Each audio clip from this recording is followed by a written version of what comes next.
নমস্কার বন্ধুরা, welcome to Rupa's food story চ্যানেলে তোমাদের জানাই অনেক অনেক স্বাগত। আজকে বানাবো গোবিন্দভোগের চাল দিয়ে অনুষ্ঠান বাড়ির মতন একদম ভোগের খিচুড়ি। যেই রকম টেস্টি হয় সেই রকম টেস্টি করেই আজকের খিচুড়িটা তৈরি করব, তাও আবার একটা স্পেশাল মশলা দিয়ে। স্পেশাল মশলাটা দিয়ে খিচুড়ি তৈরি করলে কিন্তু একদম অনুষ্ঠান বাড়ির মতন খেতে হবে। আর বৃষ্টির দিনে কিন্তু এরকম খিচুড়ি খেতে খুব ভালো লাগে। এখন তো প্রায় প্রত্যেক দিনই বৃষ্টি হচ্ছে, তাই এরকম খিচুড়ি কিন্তু যদি দুপুরবেলা গরম গরম খাওয়া যায় তাহলে তো বন্ধুরা আর কোনো কথাই নেই। তাই চলো এরকম টেস্টি স্পেশাল খিচুড়ি আজকে তোমাদের পুরো রেসিপিটা শেয়ার করব। প্রথম থেকে শেষ পর্যন্ত দেখো, ভালো লাগবে। এখানে 500 গ্রাম মতো নিয়েছি গোবিন্দভোগের চাল, আর নিয়েছি 250 গ্রাম মুগ ডাল। 500 গ্রাম চালের জন্য এখানে আমি 250 গ্রাম মুগ ডাল নিয়েছি। তারপর প্রথমে দেখো চালটাকে কিন্তু খুব ভালো করে জল দিয়ে ধুয়ে পরিষ্কার করে নেব। যেহেতু চালের মধ্যে অনেক সময় অনেক নোংরা থাকে, সেগুলো ভালো করে ধুয়ে নিলে বেরিয়ে যাবে চালের থেকে। তাই খুব ভালো করে 3-4 বার জল পাল্টে ধুয়ে পরিষ্কার করে নিয়েছি। এখানে দিয়ে দেব এবার আমি 2 চামচ মতন ঘি। 2 চামচ মতন ঘি দিয়ে আমি চালটাকে কিন্তু খুব ভালো করে মেখে নেব। এইভাবে যদি তোমরা খিচুড়ি রান্না করো দেখবে কত টেস্টি হয়, একদম পুরো অনুষ্ঠান বাড়ির মতন টেস্ট হবে। আর এইদিকে দেখো একটা কড়াই গরম করতে বসিয়ে দিয়েছিলাম গ্যাসে। কড়াইটা গরম হয়ে গেছে। এখানে দিয়ে দিয়েছি একটা শুকনো লঙ্কা, 2টো দারচিনির টুকরো, 3টে এলাচ, 2টো লবঙ্গ, একটা তেজপাতাও ছোট ছোট করে ছিঁড়ে দিয়ে দিলাম। এবার এগুলোকে প্রথমে আমি একটু হালকা করে ভেজে নেব। যেহেতু এগুলো একটু ভাজতে টাইম লাগে, তাই আগে থেকে এগুলো একটু ভেজে নেওয়ার পর 1 চামচ মতন জিরে, গোটা জিরে, আর 1 চামচ মতন গোটা ধনিয়া, ব্যাস এগুলোকেও একটু ভালো করে ভেজে নিতে হবে। মিডিয়াম ফ্লেমে রেখে একটু ভেজে নেব, যাতে মশলাটা পুড়ে না যায় সেই দিকে খেয়াল রাখতে হবে। মশলাটা ভাজা হয়ে গেছে, তুলে নিয়েছি আমি। এবার আমি মুগ ডালটাকেও কিন্তু খুব সুন্দর করে ভেজে নেব। মুগ ডালটা ভাজা কমপ্লিট, এবার নামিয়ে নিয়েছি। মুগ ডালটাকে এবার আমি ভালো করে ধুয়ে নেব, কারণ মুগ ডালের মধ্যেও কিন্তু একটা ঘোলা ভাব থাকে, ধুলে এটা বোঝা যায় জল দিয়ে ধুয়ে নিলে। তাই ঘোলা জলটা ফেলে দিয়ে খুব ভালো করে ধুয়ে পরিষ্কার করে নিয়েছি। এবার এদিকে আমি যে পাত্রে খিচুড়িটা রান্না করব সেই হাঁড়িটা এখানে বসিয়ে দিয়েছি। তা হাঁড়িতেই রান্না করব খিচুড়ি। তেল দিয়ে দিয়েছি সর্ষের তেল, তোমরা চাইলে সাদা তেলেও করতে পারো। আর তেলের পরিমাণটা বললাম না, সেটা পছন্দ অনুযায়ী দেবে কম বেশি করে। প্রথমে দেখো একটু কাজু আর কিশমিশ আমি ভেজে নিলাম, সেটা তোমরা তোমাদের পরিমাণ মতন দিতে পারো, চাইলে নারকেল কুচিও দিতে পারো এখানে। এরপর দিয়ে দিয়েছি 3টে শুকনো লঙ্কা আমি, আর দিয়ে দিয়েছি 2টো তেজপাতা আর 5 ফোড়ন।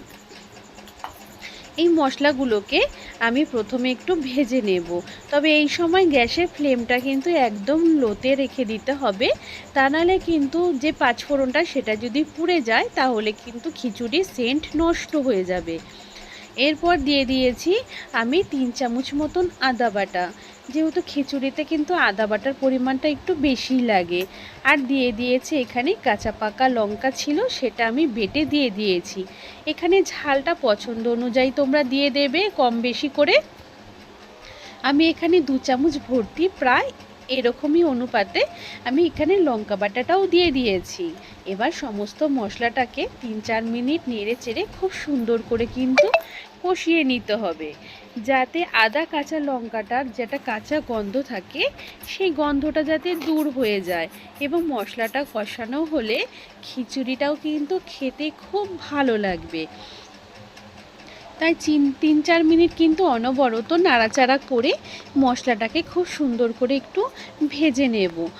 দেখো এখানে অনবরত নাড়তে হবে, যাতে মশলাটা পুড়ে না যায় সেই দিকেও একটু খেয়াল রাখতে হবে। মশলাটা 3-4 মিনিট নাড়াচাড়া করে নেওয়ার পরে যেই মুগ ডালটা আমরা ধুয়ে রেখেছিলাম সেই ধুয়ে রাখা মুগ ডালটা এবার দিয়ে দিয়েছি।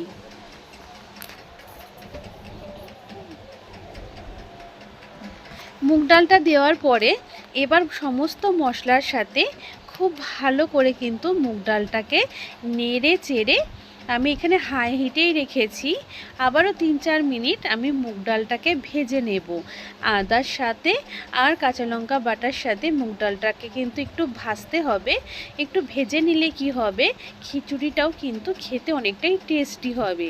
তাই প্রথমে আগে আমি মুগ ডালটাকে ভেজে নিচ্ছি।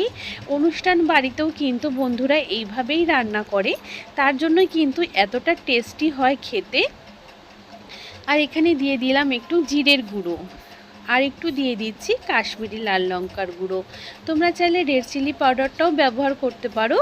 আমি এখানে অল্প একটুই দিয়ে দিলাম কাশ্মীরি লাল লঙ্কার গুঁড়ো, সুন্দর একটা রং আসার জন্য। এবার মশলার সাথে আবার একটু নেড়ে চেড়ে নিচ্ছি, যাতে জিরের সুগন্ধটা একদম ছড়িয়ে যাবে আমাদের ডালের মধ্যে, এবং খুব সুন্দর ভাজার সাথে সাথে একটা গন্ধ বেরোতে থাকবে।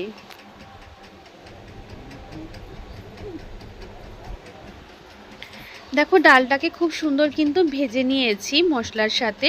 আর এখানে আমি আগে থেকে জলটা গরম করে রেখেছিলাম, যেই জলটা আজকে খিচুড়িতে ব্যবহার করব। খিচুড়িতে সবসময় যদি গরম জল ব্যবহার করা হয় তাহলে কিন্তু খিচুড়ি কিন্তু খেতে খুব ভালো হয় এবং টেস্ট খুব ভালো আসে। তাই আমি এখানে আগে থেকে জল গরম করে রেখেছিলাম, সেই জলটা দিয়ে দিয়েছি। জলটা একটু বুঝে দেবে, প্রথমে খুব বেশি দেবে না, পরে যদি মনে হয় তারপরেও তোমরা গরম জল মিশিয়ে নিতে পারো। দেখো এভাবে ডালটাকে প্রথমে আমি সেদ্ধ করে নেব।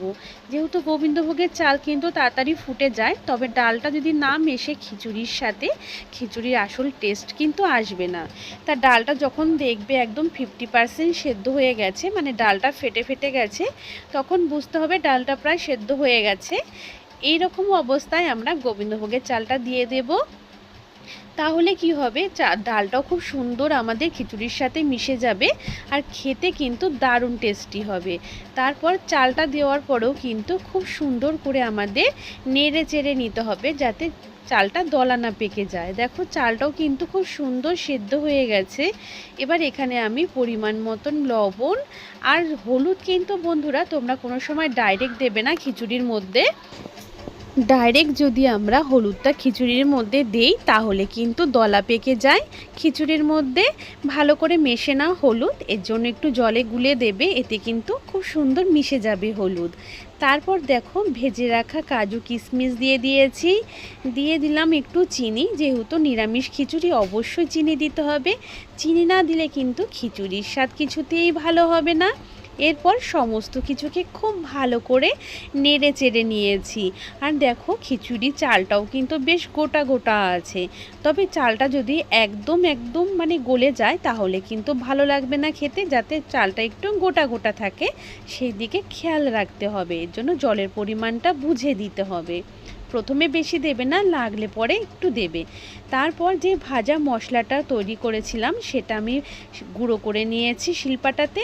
গুঁড়ো করে নেওয়ার পর সেই গুঁড়ো মশলাটা মিশিয়ে দিলাম খুব ভালো করে। এবার মশলার সাথে খিচুড়িটাকে নেড়ে চেড়ে মিশিয়ে নেব, যাতে আমাদের পুরো গুঁড়ো মশলার ফ্লেভারটা সমস্ত খিচুড়ির মধ্যে সুন্দরভাবে মিশে যায়। তারপর দিয়ে দিলাম একটু ঘি, যেহেতু নিরামিষ ও খিচুড়ি, তা খিচুড়িতে কিন্তু সবসময় একটু ঘি ব্যবহার করলে খুব ভালো লাগে খেতে, দারুণ সুন্দর সেন্ট বেরোয়। সব কিছুকে খুব ভালো করে দেখো এভাবে নেড়ে চেড়ে মিশিয়ে নিতে হবে। আর খিচুড়িটা ঠিক আমি এইরকমই রেখেছি, দেখো খুব বেশি পাতলাও না, একদম আবার গাঢ়ও না, বেশ এরকম টাইট একটু খিচুড়ি কিন্তু খেতে খুব ভালো লাগে। এবার আমি প্লেটে সার্ভ করে নেব বন্ধুরা। খিচুড়ির রঙটাও যেমন সুন্দর হয়েছে, আর খুব সুন্দর কিন্তু এটার থেকে একটা গন্ধ হয় বন্ধুরা, সেটা তোমরা কিন্তু নিজেরা বাড়িতে তৈরি করলেই বুঝতে পারবে। আর দেখো আর চালগুলো কিন্তু বেশ গোটা গোটা রয়েছে, একদম কিন্তু গলে যায়নি। আর এই রকম খিচুড়ি কিন্তু খেতে ভীষণ ভালো লাগে। তাই অবশ্যই এরকম বৃষ্টির দিনে বন্ধুরা একবার হলেও বাড়িতে এই খিচুড়িটা বানিয়ে খেয়ে দেখো, খুব ভালো লাগবে তোমাদের। ছোট থেকে বড় সকলেই খুব পছন্দ করবে, এবং তোমরা চাইলে যে কোনো পুজোতেও কিন্তু এটা ভোগের খিচুড়ি হিসাবেও তোমরা তৈরি করে নিতে পারো। আশা করছি বন্ধুরা আজকের রেসিপিটাও তোমাদের কাছে খুব ভালো লাগবে। আর এরকম খিচুড়ির সাথে তোমরা বেগুন ভাজা, আলু ভাজা, পাঁপড় কিংবা আলুর দম দিয়েও সার্ভ করতে পারো। আমি আজকে বেগুন ভাজা আর আলু ভাজা দিয়ে খিচুড়িটা পরিবেশন করছি। তা বন্ধুরা, যদি ভালো লেগে থাকে অবশ্যই ভিডিওতে একটা লাইক করো। ভিডিওটা আরও অন্যান্য বন্ধু, ফ্যামিলি, বন্ধুদের মাঝে একটু বেশি বেশি করে শেয়ার করে দিও। আর চ্যানেলে যদি কোনো নতুন বন্ধু এসে ভিডিওটা দেখো তাহলে অবশ্যই চ্যানেলটাকে সাবস্ক্রাইব করে নিও। পাশে থাকা বেল আইকনটাও প্রেস করে দিও, যাতে আমার নতুন নতুন ভিডিওর নোটিফিকেশান সবার আগে তোমার কাছে পৌঁছে যাবে। আর নোটিফিকেশানের বেল বটনটাকেও অন করে রেখো, তাহলে সমস্ত নোটিফিকেশান তোমার কাছে খুব সহজেই চলে যাবে আর তুমি সমস্ত ভিডিও দেখে নিতে পারবে। এই রকমই নিত্য নতুন রেসিপির সাথে তোমাদের সাথে দেখা হবে। আর আমার বন্ধুরা যে যেখান থেকেই দেখছো না কেন, সমস্ত বন্ধুরা খুব ভালো থেকো, হাসি খুশি থেকো, সুস্থ থেকো।